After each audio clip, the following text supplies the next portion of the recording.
Hi, ever wonder what it's like to work another profession or live in the underworld? Listen to unsuspecting riders give a 10 to 15 minute personal masterclass as I spontaneously interview them as they enter my taxi. I'm your host, Simon Rushton, and this is Taxi Chronicles.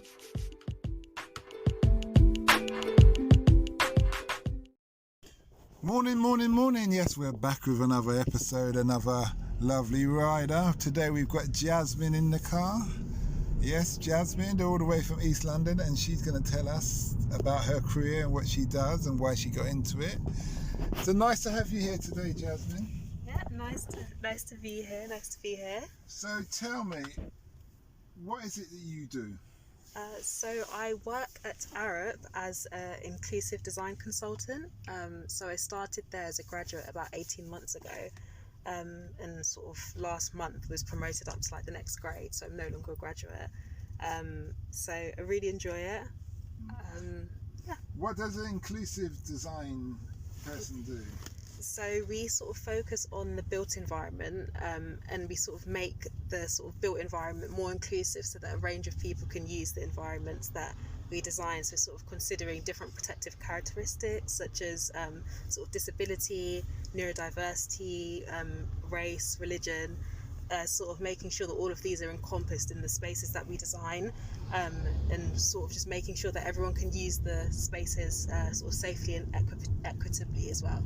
So, okay, because what kind of things do you have to consider? Because give us some examples, because I'm thinking, how does race, what would be different for race? Because we're all human beings.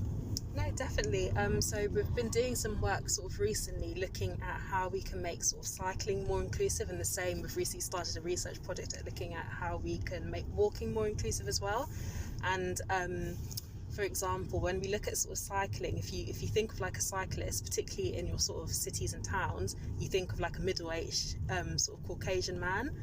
So we sort of looked at sort of underrepresented groups within cycling, so people who aren't currently cycling, to sort of find out barriers to why they're not cycling. And those 5 underrepresented groups were women, disabled people, 65 plus, people from sort of Black, Asian, minority ethnic groups, and people suffering from sort of deprivation, so low socioeconomic groups.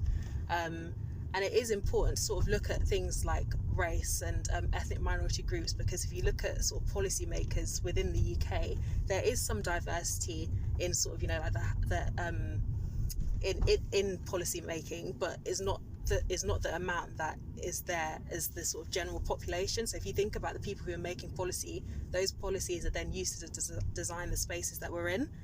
And if the representation isn't there from that sort of top level, then how do you expect it to filter down and be sort of representative of the people that is actually serving? So how would you address that issue, that concern? So I think the sort of baseline of what we do is making sure that you sort of understand the people that are actually going to use an environment. So we do a lot of sort of stakeholder engagement, so sort of engaging with the people that we use environments, and then from that you can sort of bottom out and sort of find out sort of what their needs are, what you can do within an environment, what you can design into sort of the infrastructure to make a place more inclusive for people. So if you look at something like culture, how do you design culture into a place?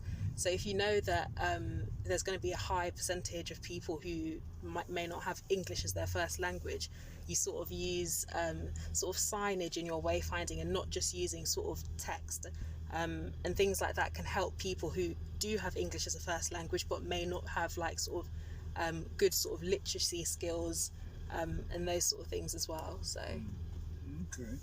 So you're accommodating for people who are disadvantaged and who may not, because I, for instance, I have a friend, and her boss is a very good tradesman, but he speaks okay English, but his literacy level is not really there. So with the signage, that would help him. Yeah, so if you use, like, say, you see it in sort of airports, they always complement everything with sort of signage, but that signage is standardized across the world. So no matter where you go, you kind of have a gist of where the exit is, where arrivals is, where security is, because that's aided by signage. So you don't actually need to understand what the words might say. So things like that, and that's not just helping one group of people. So like you said, if someone who doesn't have good literacy skills, implementing that sort of good inclusive signage helps them, but also helps people who may not speak that language, people who may have sort of visual impairments as well, so may not be able to like sort of read text as easy as someone who doesn't have visual impairments. So one thing can sort of help a range of different people and their needs. When you were studying at university, did you have this kind of profession in mind? I wasn't too sure. So when I went to university, I knew I kind of wanted to do a course that sort of merged design with sort of human capability, so the biology, the sort of psychology of people, but I wasn't too sure what I wanted to do when I left university.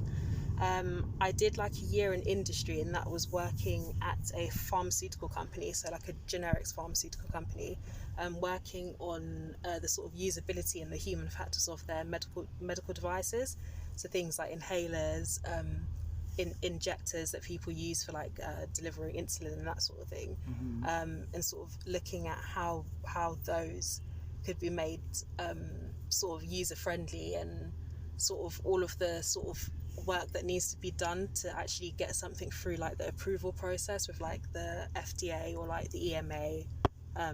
So that sort of really helped, I think, in sort of figuring out what I wanted to do next. I really enjoyed that industry, and I sort of knew that I wanted to continue with the sort of inclusive design, sort of human factors side of things, but wasn't too sure what industry I wanted to do that in, which is why I sort of went to work for consultancy, because you're exposed to like a range of different things. Starting from school, what was the educational route you took to be in this profession? Yeah, cool. So I went to like a normal comprehensive school in Hackney, and then did my GCSE. So I did a range of GCSEs. I did like French, textiles, drama, and like your sciences and things like that. So I did a sort of mixed match, because I'm quite creative, but I did like my sciences. I was no good at English, so completely binned that off when I went to do my A-levels. Then I did A-levels, I did biology, chemistry, textiles and drama and theatre studies, and then knew I wanted to go to uni, but I took a gap year before I went to uni, and then went to uni. So pretty straightforward. Yeah. Okay, that's good. And uni, you said the degree you did at uni was? I did so ergonomics, and then brackets like human factors design. So I did that up at Loughborough. If you had to do the whole studying process again, and you knew what industry you're going to go into like this one, is there a more efficient route or better subjects you could have studied? So I think in the role I'm in now, so within my team there's a range of different experiences. So I work with people who have sort of architecture degrees, sort of a range of different degrees, sort of anthropology.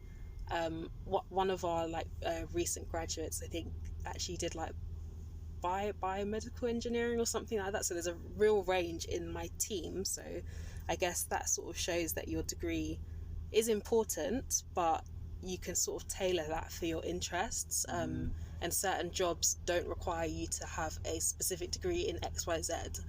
I think I definitely would have taken the same route, because I really enjoyed my degree. Found it really interesting. Yeah. Okay. What have you learnt overall that you wish you knew when you had started? That's a hard one.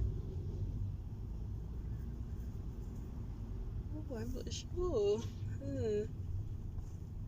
But not so much that I wish I knew when I started, but I think having a sort of year in industry or some time out in industry, like be it as part of like an apprenticeship or as part of your degree, or even as just like general work experience on like, summer holidays and things like that, I think that's really beneficial in sort of figuring out what it is you want to do. Because looking at like a job description or like a job on paper is not the same as actually doing it. And I think there's a lot of benefit in sort of going out and doing those sort of work experiences or apprenticeships or anything like that.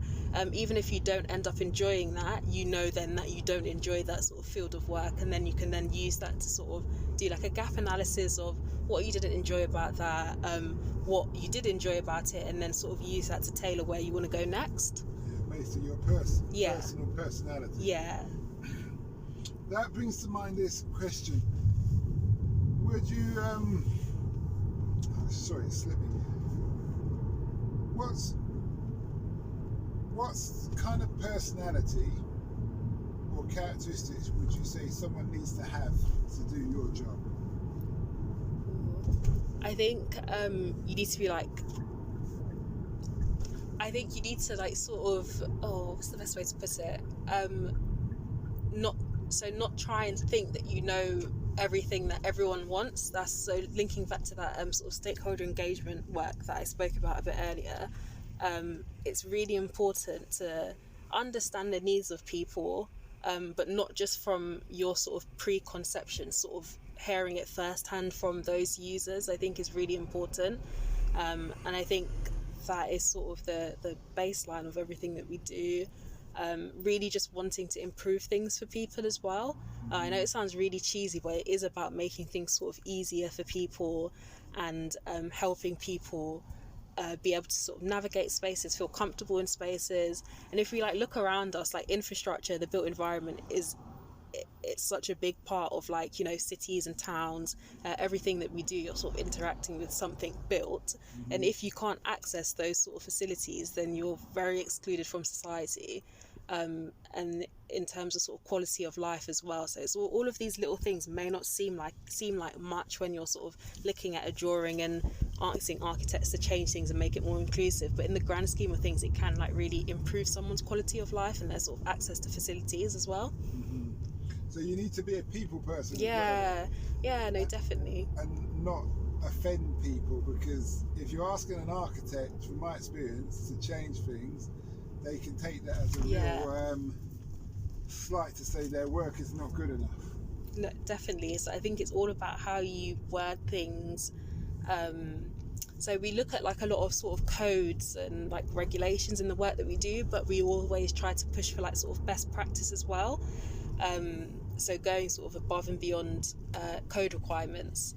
And there are like, that can be quite difficult because some people will be like, well, why do you have to go above and beyond code? Code is like the minimum requirement. Why can't we just go with that? But we sort of look at how company reputation. Yeah. Well, it's not just that. I think it's more as in like, code is great and stuff, but they're forever changing and people are forever changing. So if you can go above and beyond that, you're making the space sort of better for people, and it also helps future-proof things as well. So if you know that, like, for example, body sizes are changing and generally like increasing, then going to code for sort of spatial requirements is great, but in 10 years time, 20 years time, that spatial requirement may not be suitable anymore given the changes in people sizes, like plane seats and tube seats. Yeah, I know what you're saying. I see what you're saying there. Okay. Last question, you've been a great guest, is what's the impact you want to have in the world? Ooh, that's a big question. I think, so even outside of work, like before I got into this field of work, I've always wanted to just, again, cheesy, but like make the world a bit of a better place, help people. So I did a lot of volunteering growing up. I still volunteer, so I do a lot of stuff in sort of social mobility for sort of students who are sort of now figuring out what it is they want to do next and may not have sort of a parent who's been to university or like the sort of facilities around them to speak to someone in like a sort of professional capacity firsthand. And that is something that I found really useful when I was in school. So it's sort of making things a bit easier for people, showing people that there are sort of options out there. And I think I think that's become like sort of bigger recently as well, where like you see more and more people going down a sort of apprenticeship route, and not just, and then like sort of awareness that a degree is not the only way that you can get to where you want to be. And yeah, so it's sort of making the world a better place, sort of helping others out, and sort of giving back to like the community. I think that's a really big one. I know like in the last sort of 5 years with like Brexit and so many other things going on, like I think there has been like a sort of, some people have sort of felt that community is not really there, the community spirit's not really there. But I think by giving back, you know, that really helps instill that sort of community spirit and getting people together. Because at the end of the day, we've all got to live together. So, you know. Mm-hmm. Okay, well, thanks a lot for that. And we wish you well. Thank you.